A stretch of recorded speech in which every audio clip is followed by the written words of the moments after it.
భద్రయ్య, ఈ పూట బస్టాండ్లో మీ అమ్మాయి దుర్గను చూశామండి. ఆమె చుట్టూ జనం ముగారు. దుర్గ పాడుతూ నాట్యం చేస్తోంది. బుద్ధిమాలిన పిల్ల, సిగ్గులేదు. నేను వాళ్లకు డబ్బు పంపుతానంటే వద్దన్నది. మనది అక్రమ సంపాదనట. సిగ్గుమాలి రోడ్ల మీద బిచ్చమెత్తుకుని జీవించడం నేర్చుకుంది. మనమేం చేస్తాం? దాని నొసట్రాత ఎలా రాసుంటే అలా జరుగుతుంది. వెళ్ళి నువ్వు భోంచేయి. నువ్వింకా తినవా? లేదు, మనసేం బాగోలేదయ్యా. పస్తులు పడి నీరసిస్తే ఎలా పోట్లాడతావు భద్రయ్య? ఇప్పుడు మన వద్ద ఏ ఆధారమూ లేదు, తిండికి నిలవలేదు, మరి ఆయుధాలు లేవు.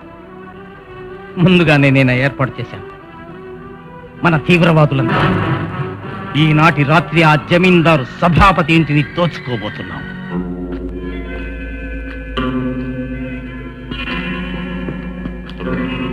అంతా జాగ్రత్తగా ఉందా? జాగ్రత్తగానే ఉంది.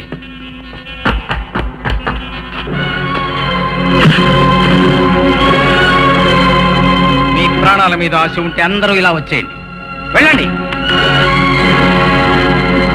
ఇటు వెళ్ళండి. భద్రయ్య, జైలు నుంచి ఎప్పుడు విడుదలయ్యా? విడుదలై రాలే, తప్పించుకునే వచ్చాను. మీ జమీందారు మీద కక్ష తీర్చుకోవాలి. నడవండి, గొడవను తెరవండి. గొడవను తెరిస్తే జమీందారు నన్ను చంపేస్తాడు. లేకపోతే నేను చంపేస్తాను. వెళ్ళండి.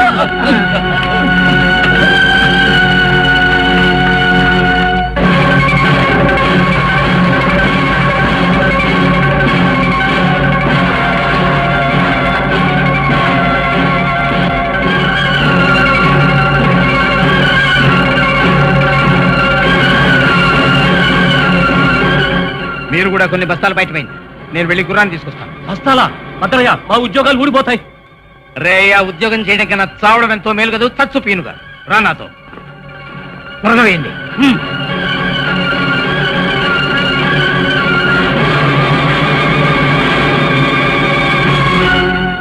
గుర్రాన్ని తీసుకెళ్ళండి త్వరగా.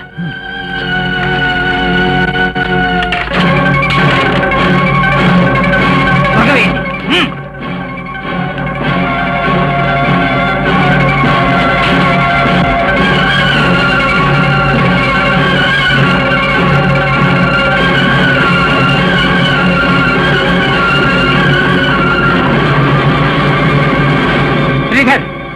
త్వరగా పదండి.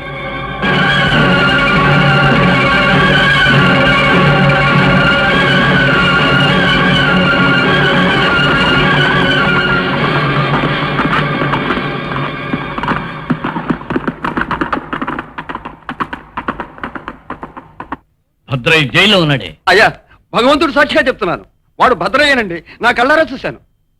మంగయ్య, భద్రయ్య జైలు నుంచి ఎలా వచ్చాడు? వాడి శిక్ష ఇంకా పూర్తి కాలేదే. జైలు నుంచి తప్పించుకొచ్చుంటాడు. నిజంగా భద్రయ్య పరారయ్య వచ్చారంటే మన ప్రాణాలకి ముప్పు వాటిందన్నమాటే. వాడిని ఉచ్చులో బిగించాలి. మంగయ్య, నువ్వు ఒక పని చేయి. టౌన్ నుంచి వెంటనే వినోదిని వచ్చేయమను. వస్తూ వాడితోటి భయంకరమైన గుండాల్ని తీసుకురమ్మను. ఎవడిని చంపమన్నా చంపడానికి రెడీగా ఉండాలి. మీ మాట నాకు అర్థం కావడం లేదు. మంగయ్య, భద్రయ్య చట్టం సంఖ్యలు తెచ్చుకొచ్చిన ఒక నేరస్తుడు. వాడిని పూర్తి చేయడానికి ఇదే అవకాశం. ఆ నాగుపాము ప్రాణాలతో ఉండదు. మనం చట్టం దృష్టిలో నేరస్తులు అనిపించుకో. నువ్వు అంటున్నది ఏమిటి నందిని? నేను నిజమే అంటున్నాను దుర్గా. మీ నాన్న జీవితానికి ప్రమాదం ఉంది. నందిని, ఇది వింటేనే భయం వేస్తుంది. నేను మా నాన్నతో ఎంతో వాదించాను, ఏం చెప్పినా వినలేదు. ఉగ్రవాదాన్ని నమ్మి వెళ్ళిపోయాడు. మీ నాన్న ఉగ్రవాదిగా ఎందుకు మారాడు? నందిని, నువ్వు నాకు బాల్య స్నేహితురాలివి. నాకు నువ్వు స్నేహితురాలివే కాదు, సోదరివి. నేను నీతో అబద్ధం చెప్పను. నిన్న రాత్రి మా నాన్న వచ్చాడు.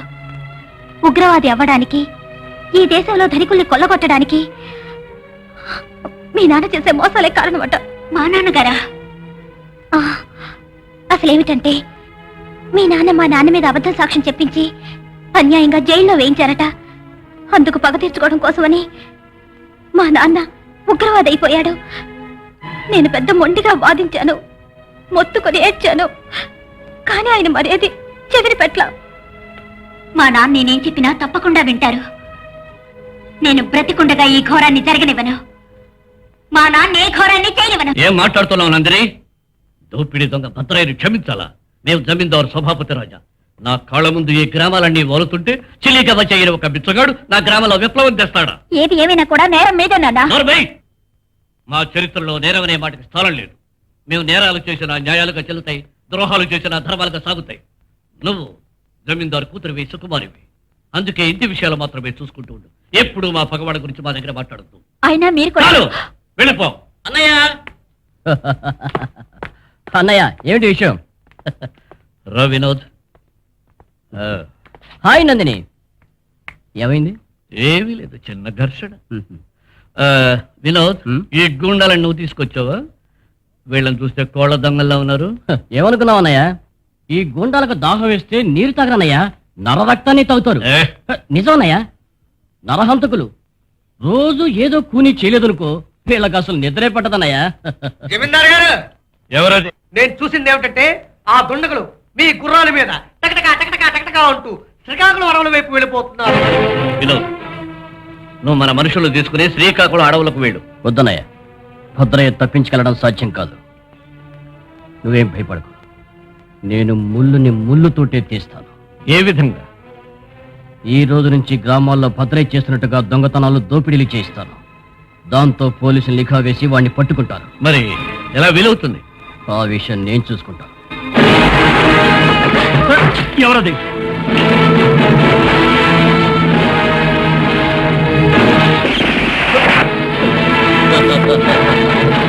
మీ ఇంట్లో ఉన్న నగ నట్ర అన్ని తెచ్చి మాకివ్వండి.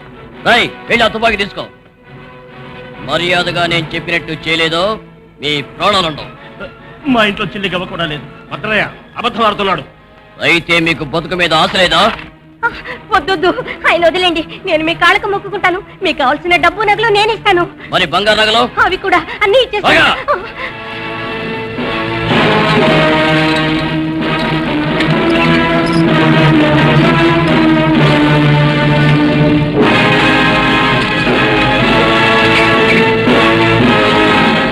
తమరు పూర్తిగా నమ్ముతున్నారా ఇప్పుడు జరిగిన దొంగతనం భద్రయ్య చేశాడని? మరెవరికి సాధ్యం ఇన్స్పెక్టర్ గారు? ఇప్పుడు దోపిడీలు చేస్తున్నదే భద్రయ్యని ఒప్పుకోవాలి. వెంటనే వాడిని తమరు అదుపులోకి తీసుకోకుండా వదిలేస్తే వాడి గ్రామం అంతా లూట్ చేసి మా అందరినీ చంపేస్తాడు. చుట్టుపక్కల గ్రామానికి వాడి అధికారి అవుతాడు.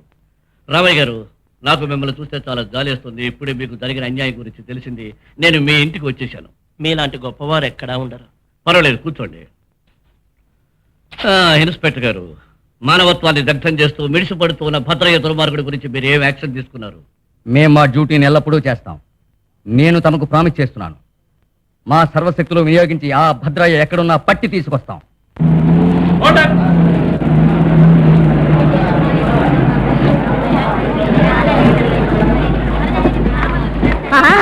మా అబ్బాయి చేస్తుంటాడు. బాబు బాబు బాబు,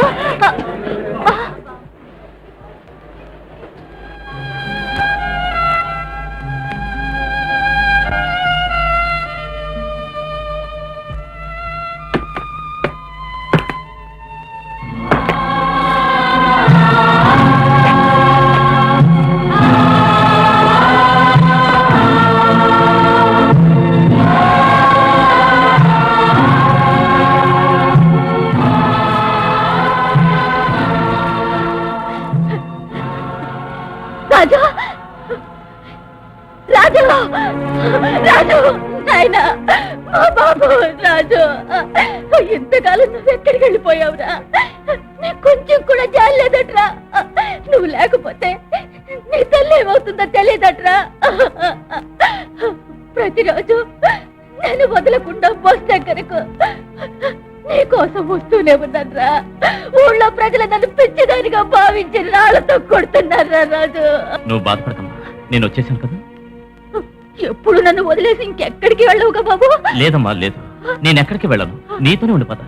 బాబు రాజు రాజు, బాబు ఊళ్ళో అందరూ నువ్వు మిలిటరీలోకి వెళ్ళావంటున్నారు.